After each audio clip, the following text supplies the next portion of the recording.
ब्रेकनंतर स्वागत. थेट जातोय किशोरी पेडणेकर बोलतायत तिथे. मराठी माणूस हा हिंदू आहे हे मान्य करावं लागलं. त्याचप्रमाणे ह्या ज्या काही 2022 नंतर जी काही लढाई चालू होती त्या लढाईमध्ये भले 83च्या 89 झाले तरी उद्धव बाळासाहेब ठाकरे किंवा बाळासाहेबांनी मराठी माणसाचा लावलेला झाड मराठी माणूस मुंबईत जिंकला आहे. आता त्याच्यावर उपप्रश्न येऊ शकतो की तुमची संख्या, तर माझं तेच म्हणणं आहे बाळासाहेब ठाकरे यांच्याच नावावरती जे काही मुंबईमध्ये माहिती मिळालेलं आहे, मग ते बाळासाहेब कोण गरजेपुरतं वापरतंय की बाकी ते लोकांना दिसतंय. त्यामुळे आमची लढाई ही मराठीच्या अस्मितेसाठीच होती. कायम ती करत आलोय, पुढेही करत राहू. आणि मुंबईचं जिथे आता मराठीच महापौर दिलाय त्या नक्कीच आम्ही अपशकून करणार नाही. आम्हाला आकड्यांची गणितं मान्य असतात आणि ती मान्य केलेली आहे.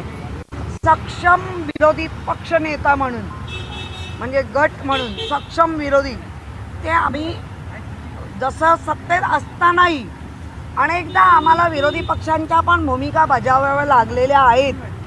तर आता तर आम्ही त्याच भूमिकेत आहोत. तर ती आम्ही भूमिका पद्धतशीर, नीट, नेटकी, कुठल्याही दबावाला बळी न पडता, कुठल्याही आमिषाला बळी न पडता प्रत्येक नगरसेवक आपापल्या विभागातला जे काही प्रश्न आहेत ते सक्षमपणे मांडतील, भांडतील मुंबईसाठी. आणि मुंबईसाठी जे जे भल्याचं आहे ते आम्ही करण्यासाठी कटिबद्ध आहोत. नाही, पण किशोरीताई याआधी संजय राऊत असं म्हणाले होते, म्हणजे आता तुम्ही म्हणतात की मराठी उमेदवार आहे भाजपचा त्यामुळे अपशकून करणार नाही, पण संजय राऊत असं म्हणाले होते की मुंबईवर भाजपचा महापौर होणं हा काळा दिवस ठरेल. हो, बघा आता संजय राऊत म्हणजे तुम्ही बिनविरोध की नाही, बिनविरोध म्हणता येणार नाही. म्हणताय की काळा विरोध नाही. हा आता त्यांनी एक सूचक वाक्य वापरून भविष्य लोकांना दाखवलंय. भविष्य लोकांना कळेल आणि भविष्य या आधी येत नाही ना. वर्तमानात आम्ही जगलोय, आम्ही भूतकाळ खूप चांगला नीट करून ठेवला आहे. त्यामुळे येणारं भविष्य काळा कसा असतो ते कळेल लोकांना. काही उमेदवार न दिल्याने शिंदेचं भाजपला शिंदेची गरज लागली होती, तर ते महत्व कमी करण्यासाठी तुम्ही उमेदवार दिला नाही असं म्हणता येणार नाही. जे आमचे पक्षप्रमुख निर्णय घेतात त्या निर्णयाला काहीतरी बेस असतो, तो बेस आम्ही पकडलाय. एक विषय आहे किशोरीताई, महापालिकेमध्ये आम्ही सक्षम अशा स्वरूपामध्ये विरोधक दिवस म्हटलेला आहे आणि ही जी काही लढाई होणार आहे ती मात्र बिनविरोध होणार नाही असं म्हटलेलं आहे किशोरी पेडणेकर यांनी. आमची लढाई मराठीच्या अस्मितेसाठीच असेल असे त्यांनी स्पष्ट केले.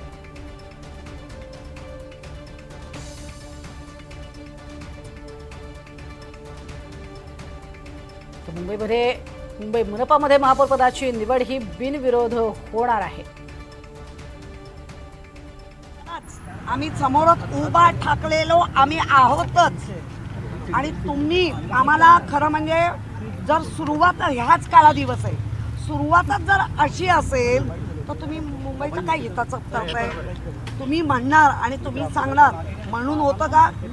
जर तुमच्याकडे केंद्रात 14 पासून आहात, आता जे केंद्रात वाचतंय ना ते पहिलं झाका, मग पुढे एक आहे की मनसे कदाचित यासाठी कदाचित मनसे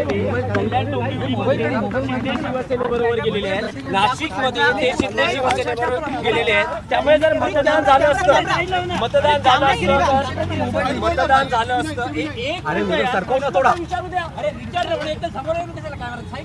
अरे काय करता तुम्ही?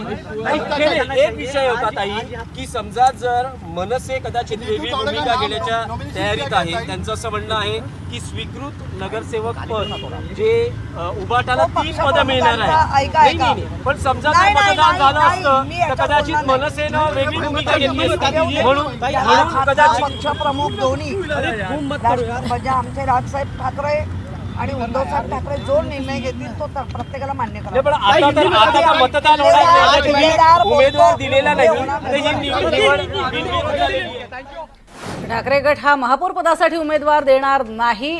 मुंबई महानगरपालिकेत महापौर पदाची निवड ही बिनविरोध होणार. आमची लढाई मात्र मराठीच्या अस्मितेसाठीच आहेत. आणि संजय राऊत म्हणाल्याप्रमाणे आतापासूनच हा काळा दिवस सुरू झालेला आहे मुंबईसाठी, असं भाष्य केलेलं आहे किशोरी पेडणेकर यांनी.